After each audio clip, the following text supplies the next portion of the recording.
Good morning, everybody. Welcome to Conversations with Calvin, We the Species. It's a Wednesday, the 13th of April. Let me frame up this very special kind of interview because I met Alan HESSE, I don't know, 7-8 months ago. He's a climatologist. He's an author. Most importantly, The Adventures of Captain Polo. And we're going to talk about that. We're going to talk about this. This is a five very important kind of chat because my having met Alan 5 or 6 months ago, he opened up a whole new world for me on climate change. And he's in Ecuador, and he's got an amazing story. Go watch the other interview I did with Alan. He was the matrix of forming a climate group with climate conservationists all over the world, literally, and it kind of been transformative for me in my thinking in my world, and the work he does, and the Adventures of Captain Polo is so critical. So we're going to talk about the subject line of this. We were just hammering it out like 5 minutes ago. Attention teachers, principals, students, hands-on climate ed, focused food systems. And we're going to talk about Captain Polo and a cookbook, but Alan's going to tell you all about that. But my commentary, my monologue is I've been involved climatologically since April 22nd, 1970, when I went to the first Earth Day. I was, quote, a kid, and it changed my life. And 5 years after that, I decided in commitment to the environment and the bad effects of the beef industry. I don't want to get in trouble with them, but methane and the usage of water and all these climate sustainability issues. I stopped eating anything with 4 legs back in 1975, and it kind of changed my life because it made me very healthy, and it's keeping the blood flowing up here. And I have zero coronary artery plaque. So that's point one, my monologue. Point two, the IPCC, part of the UN climate, came out 6, 7, 8 weeks ago and said climate is not reversible. It's irreversible. What we've done is irreversible. And then they just followed it up a week or two ago with comments that it's now or never. So there's a tremendous urgency to fix things, and now to be as glib as I've ever been in my life since I've been involved in this stuff for 50 years in different shapes and forms, is whatever we've been doing as a species ain't working. And so Alan had these wonderful, amazing ideas to light some fires, and that's what we're going to talk about now. So my monologue is done. And I hold this up again, The Adventures of Captain Polo. By the way, I read these and loved them, and I felt this great kinship and bonding with Captain Polo. What a great character. There should be a Netflix movie or something with Captain Polo. It's just a great character, truly a great character. So Alan, why don't you do just a quick intro bio, and then we're going to jump into who's Captain Polo. Take it away. I'm done. Okay. Thank you, Calvin. Always such a pleasure to speak to you, whether on or offline. And I admire your journey, which is incredible. So yeah, I'm living in Ecuador right now. I'm actually a conservation biologist, and I've been in Latin America for 30 years working on conservation. And since about 5 years ago, I've really channeled towards climate, because climate change has become such a pressing issue, as you've just described, and becomes more and more so with every passing month, it seems. The good news is that more and more people are also aware of that, which wasn't the case 5 years ago. And so, yeah, we've seen explosion of youth activism all over the world and all this. And a big part of that is education, of course. So I'm a climate educator by kind of like ad hoc, because of these graphic novels which you've described. And I do these graphic novels myself, all the research, all the way up to the publishing and artwork and all the dialogues and everything. And it's great fun. It's a huge challenge. And it's also, I believe, very, very important, because it brings these messages of climate and sustainability in a way that can be related with, in a way that's fun for kids to read. And a lot of adults enjoy it too, as you seem to be doing as well. So who is Captain Polo? Captain Polo is a polar bear. He's right behind me. He's speaking to an oil man in this extract from one of my books. And Captain Polo is a polar bear, and the Arctic sea ice is one of the biomes, one of the ecosystems that is melting faster than anything else on Earth because of global warming. And so polar bears are literally losing the ground they need to stand on. And so I chose this character because everybody knows polar bears. Everybody kind of relates to bears in general. If you look at children's stories from way back, you know, Winnie the Pooh, Paddington, something about bears, which everyone kind of wants to. It's a very relatable character. So Captain Polo is a multi-talented polar bear who travels the world, who has human abilities. He can speak, he walks upright, he can even drive boats and operate machinery and manage, he can handle cash. And all of these enable him to get around the world. He speaks to all kinds of different people and, you know, human and non-human characters. And they all teach him about what's going on in different parts of the world with climate change, how it's affecting them, and also a lot of what people are doing about it. You know, adaptation, climate adaptation is an increasingly important aspect that is highlighted in the latest IPCC report, because there are, as you said so eloquently, Calvin, there are certain effects of global warming which are irreversible now. We're going to have to live with them. So it's important to bring the facts that adaptation is happening already around the world and what it looks like. And lastly, Captain Polo is all about action. You know, the books provide the information, but they also provide the hope for a better future, actually. Because the future, if we apply all that science is telling us to apply, can be a whole lot better than it has been so far, actually. And that's the positive side. That's why our group is called Climate Optimists. It's not because we believe everything is fine. We know it's not fine. But we also know that there's a lot that can be done right now. The technology is there. A lot of it is, in fact, all of the climate action is actually more cost effective. It makes sense financially, and it brings co-benefits such as, you know yourself, from avoiding red meat for 50 years. So yeah, that's basically where I'm coming from with Captain Polo. Okay.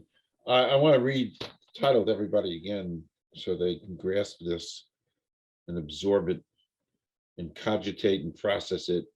Attention teachers, principals, parents, hands-on climate ed. Focus on food systems, and that's what Captain Polo is about. So specifically, what is the project? You know, how does it work? And you touched on some of this. If there's anything you wanted to elaborate on, specifically, what is this project? Yeah, what's different about this project is that it is a project. It's not just a book. The graphic novels are coming from me, but this project is very much something I want to build bottom up with schools. So it's a participative effort. It's a co-design effort, and that's what makes it different. It's focused on a product which is a cookbook of climate-friendly recipes that kids produce through their schools, original recipes that they research in the context of their classrooms, science class, geography class, arts and crafts, whatever the subject may be, with the help of their teachers. The idea is that the kids will be encouraged to do some activities to investigate the sustainability of food systems and come up with recipes which then I collate into a book animated by Captain Polo, and I'll publish it. That's the essence of the product, but the project itself has a lot of benefits for schools that sign up for it, because the idea is to support the teaching they're already doing on climate change. There's a report that came out last year by Global Teaching Insights, which is a collaboration of UNESCO with Education International and OECD, another organization. They found that interviewed 850 teachers around the world, and they found that to teach climate, the teachers all agreed on one thing. It needs to be student-centered. It needs to be experiential, which means hands-on, and it needs to be actionable. So gone are the days of just standing up in class and telling the kids to look at page 15 in their textbook, where there's like a paragraph this size about how the atmosphere works. That's important to understand, atmospheric science, but the teachers all recognize that the global mandate for climate education needs to go way beyond just atmospheric science very superficially. It needs to talk about all kinds of other things. And one of those things, very big, is food systems. Because I'll talk more about food systems in a minute, Calvin, but the idea is therefore to get the kids involved in really what touches us all, which is we all need to eat. And actually, climate action can be done right where you are at home with what you choose to eat or not eat. And so critical thinking along those lines is something that this project brings to the classroom to help teachers already teaching climate change. The other thing about it is that kids go home with this new knowledge and with their project, their hands-on project, and they will talk to their parents and their families. And children are very powerful influences of their parents and families, because we need to hit the generation that's making decisions today, right? I'm half French, and just 2-3 days ago on the weekend, I went to vote for France's next president. And I voted for the guy, I voted for the guy with the best climate portfolio. Okay. So adults can make decisions for climate, for example, by voting responsibly.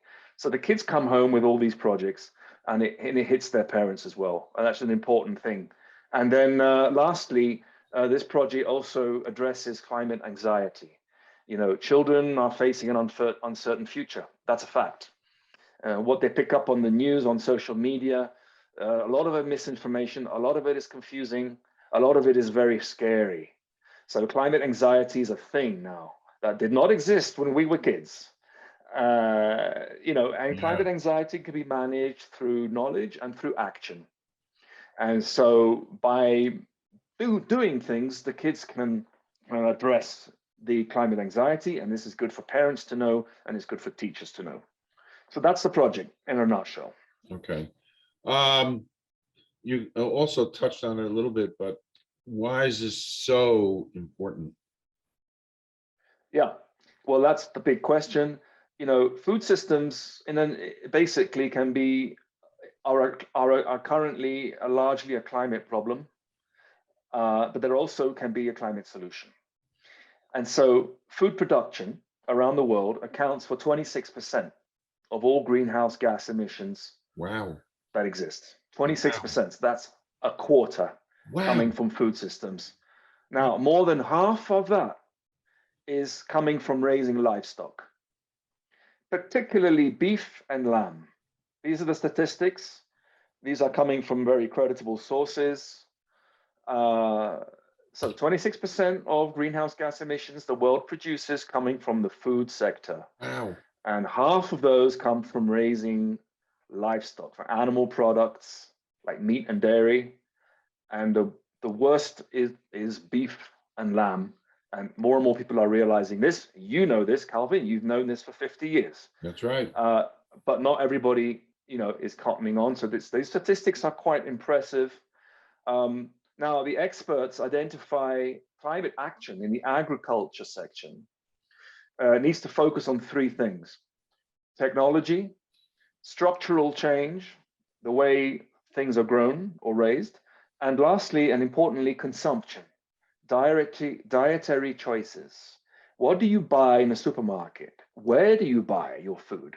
And where does your food come from? And do you even care? Right? So that last part is where this project is going to hone in through education in schools, dietary choices, consumption patterns, critical thinking skills in kids. Like we all agree that plant-based diets are the way to go to address climate change, health, so many co-benefits. But we also need to consider where and how that food is grown. It's all very well to say I'm going to go vegan, but if I go vegan and I'm buying tofu that's produced from soybeans grown in the Brazilian Amazon that are accounting for massive land use change, in other words, deforestation of the Amazon rainforest to grow the soybean, which then I buy in a supermarket, all packaged up in plastic. There are so many reasons why that is not climate friendly. So I want this project to get into the weeds. Here's an interesting little data point for you, Calvin. A University of Oxford study recently did some measurements on kilograms of greenhouse gas emissions per serving of different foods. And it turns out that a chocolate bar from the deforested rainforest of a country like Ecuador, where I live, actually emits more greenhouse gases in its production than a small portion of beef. Wow. So dark Wow. chocolate versus beef. Dark chocolate comes from cacao beans grown in plantations. If those plantations are replacing rainforest, then they're not doing any good to the planet. Wow. So being vegetarian or vegan is the way to go. There's no argument. But within that, there's another level of complexity, Wow. of critical thinking, where you can't just go out and buy anything you see.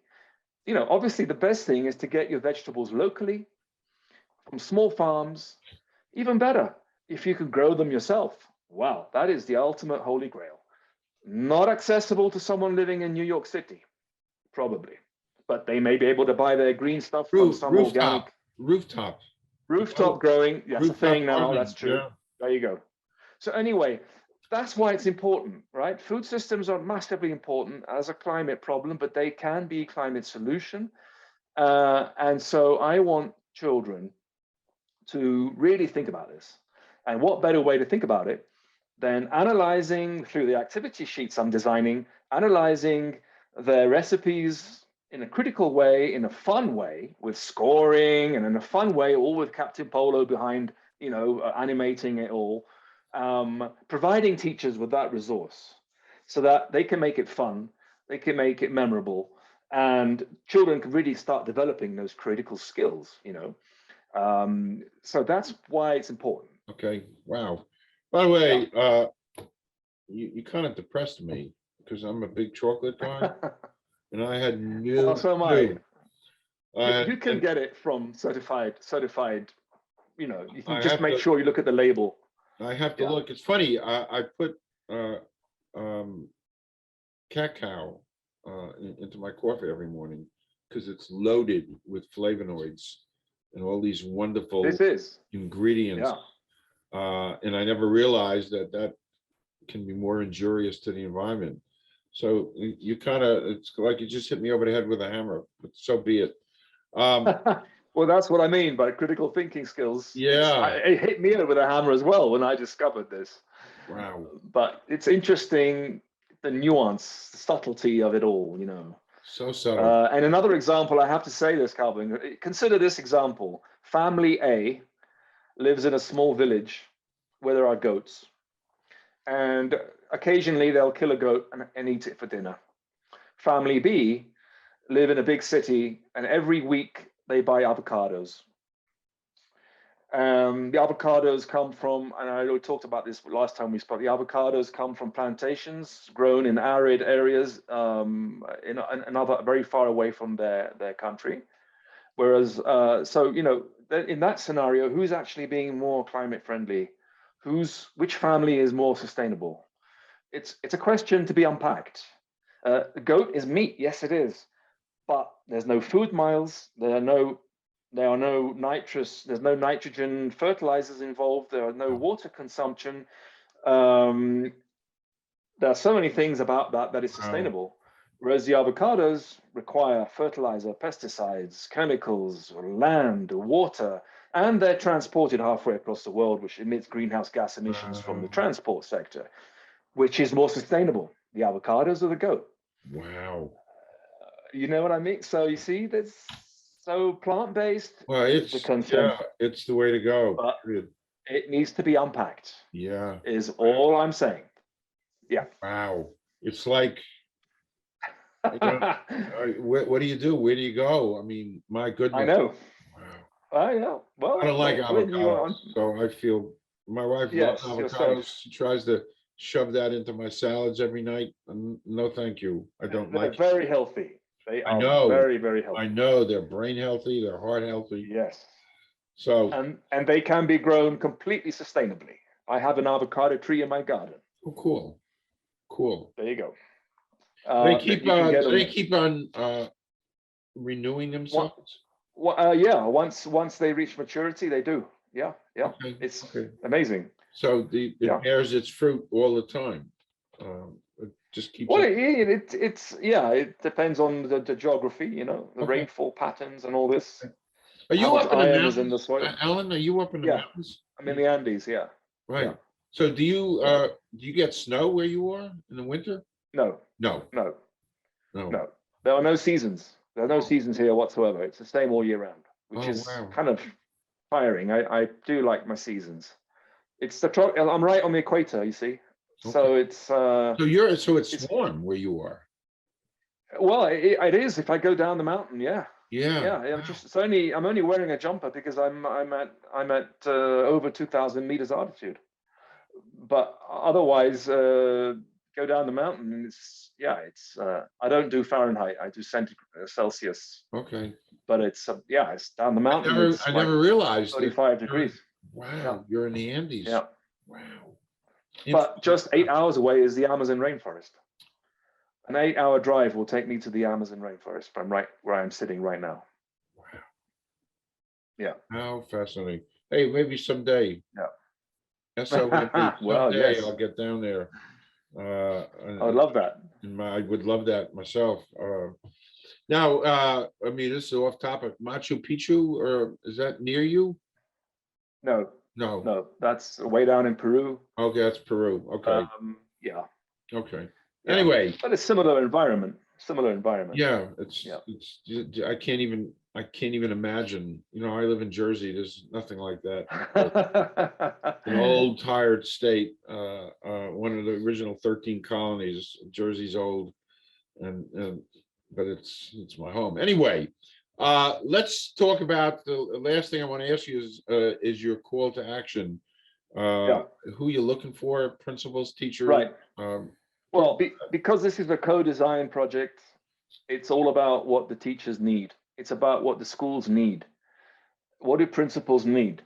I need to understand what the needs of the people I'm working with really are. You know, so my call to action is I'm looking to talk to principals as decision makers, particularly in the school ecosystem. I'm looking to talk to teachers also, particularly in schools that already have a climate kind of curriculum. But I'd love to talk to teachers and principals who maybe don't have one and would love to have one. That, you know, I'm looking to talk to teachers. I want schools to sign up for this project is what I really want. I want to involve them. I want to get them on board and provide that support. There are no costs. I'm not doing this for money.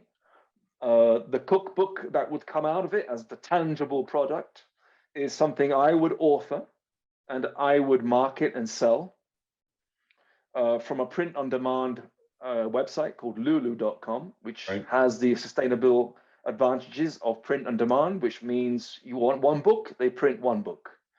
You want 10 books, they print 10 books. I don't have to print 1,000 books and have them lined up that never get sold. you know, so that's a very simple link online to buy the book, and it's print on demand, which is very saves paper and water and all the rest of it. Wonderful. So I would own that book. You know, that's my kind of market. That's kind of like my commercial side of it.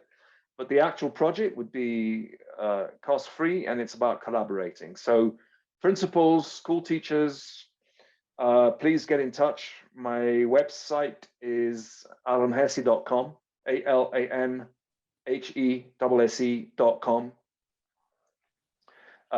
which is probably the easiest way. You can have a look at that website. On the homepage, there's a link that provides a summary to this project with a PDF download that in one page that you can understand what it is, and just get in touch. You know, again, alanhesse.com, ALANHESSE.com.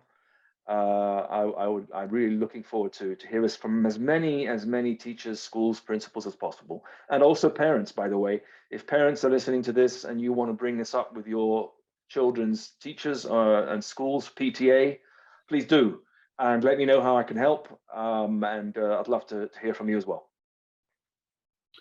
Perfect. I should tell our audience this is chapter 1, volume 1, and you're going to come back.